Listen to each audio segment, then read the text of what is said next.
What's going on, guys? Welcome back to the channel. So a little update on the Focus. I took it to Blue Water Tinting. My buddy Nathan hooked me up. Take a look at it. So I went with 5% ceramic all the way around. I did 50 on the shield and then a normal 5% brow above that. So on every other vehicle I've ever had, I just had normal tint and I didn't really know what the big deal was about ceramic. So I was talking to him about it, and he has a little demonstration to show you what the difference is between it. And it's a little bulb in front of this box, and then there's different slides you can put in. And he had a 20% regular and a 20% ceramic.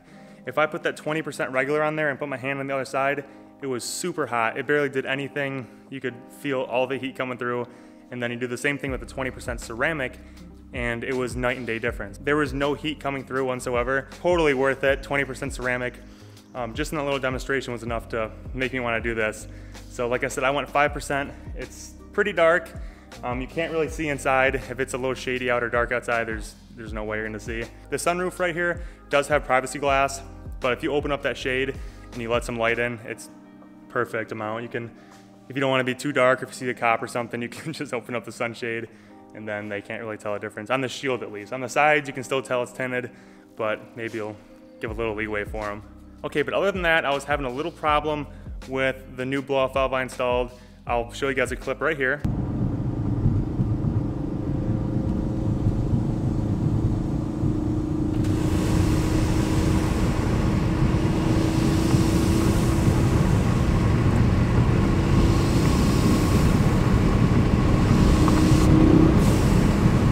So what's happening is when I'm cruising in a high gear at low RPM, it has this hissing sound that's going on. So what the car's doing is it's thinking it still has a recirculation valve in there, which it doesn't. It has a blow-off valve to atmosphere. And what's going on is it's trying to recirculate the air from the turbo back in the car, but it's not there. So it's constant blow-off. You can install a boost reference adapter on it. So that's what I have today. So hopefully this fixes the issue, and I have all the parts here. I'll show you guys, and I'll show you the install for it. All right, so here's the kit I went with. It's from TurboSmart. This is the actual boost reference adapter right here. You can see there's 3 ports on the side, and then we have 3 of these right here. Online, it said we only use 2 of these ports, and then there's a block-off valve on one of these too. And then I went out and I bought 3 foot of vacuum line along with this. These are little plugs to put on the factory outlet, so we'll do that. I'm not sure if we'll need these hose clamps, but I bought them just in case. So if we need them, I got them. All right, guys, so I popped the hood, took the cover off. What we're gonna do is take this hose off from right here all the way up here. There's a little clip right underneath this. So what I'm gonna do is I'm gonna take this intake off. I'm gonna take off as least as I can, but the object is to get this hose off right there.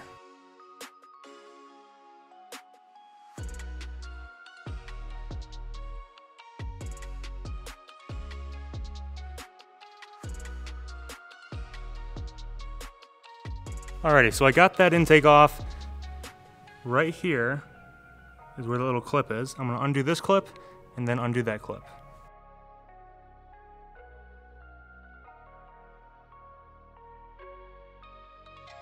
Alrighty, so I got that hose off, going from here to here. Now this is gonna come into play now. We're gonna get the right size. I believe it's a 1/4 inch.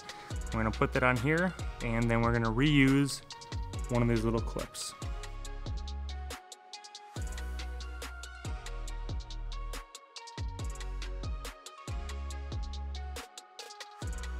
All right, so I got that installed. I had to use one of my hose clamps because this clip right here didn't fit. So I went ahead and used one of those. Next thing I'm gonna do is get my hose and get that connected back up right here. I'm gonna try to get it routed, you know, pretty nice up in here so it's just kind of hidden. I'm gonna go ahead and do that, and then I'm gonna put the air box back together.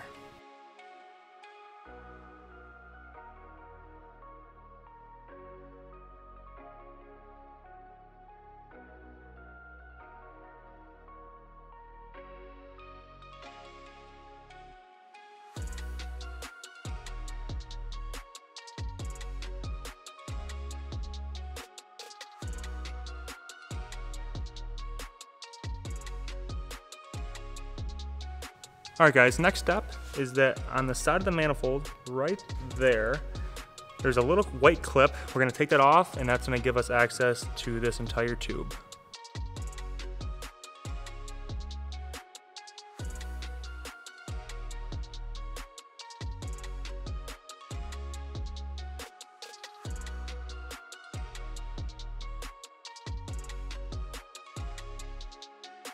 All right, so I'm gonna get this prepped really quick.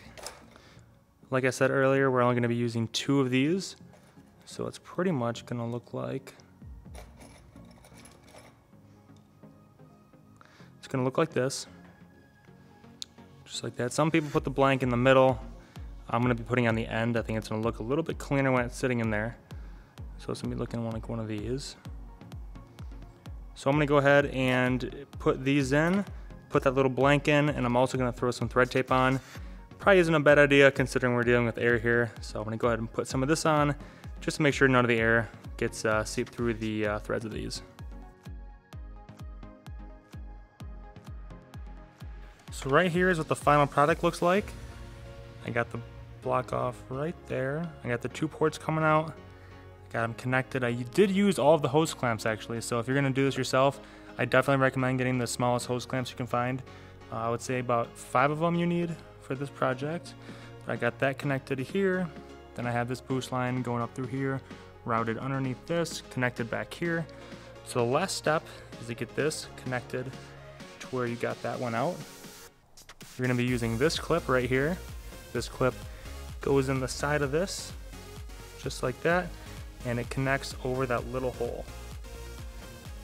Okay, I'm gonna go and get a little piece of string to put around this so I can hold it when I'm putting it in there, because if I drop this, there's a very good chance I'm not gonna find it. So I'll be back in 1 second.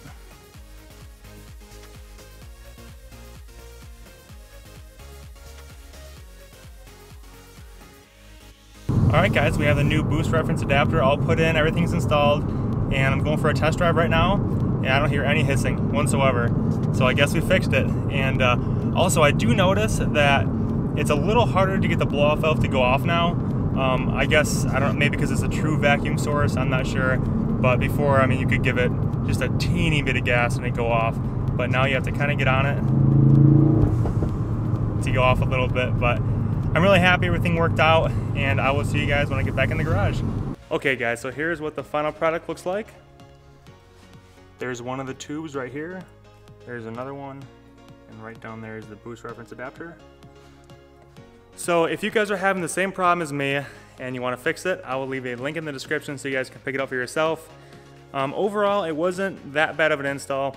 I think the hardest part was getting that old solenoid off, that where we put the boost reference adapter, where we put that on.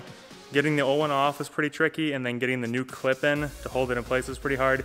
But other than that, it was a pretty quick install. Probably took me about an hour to do. But other than that, I hope you guys enjoyed the video, and I'll see you in the next one. Peace.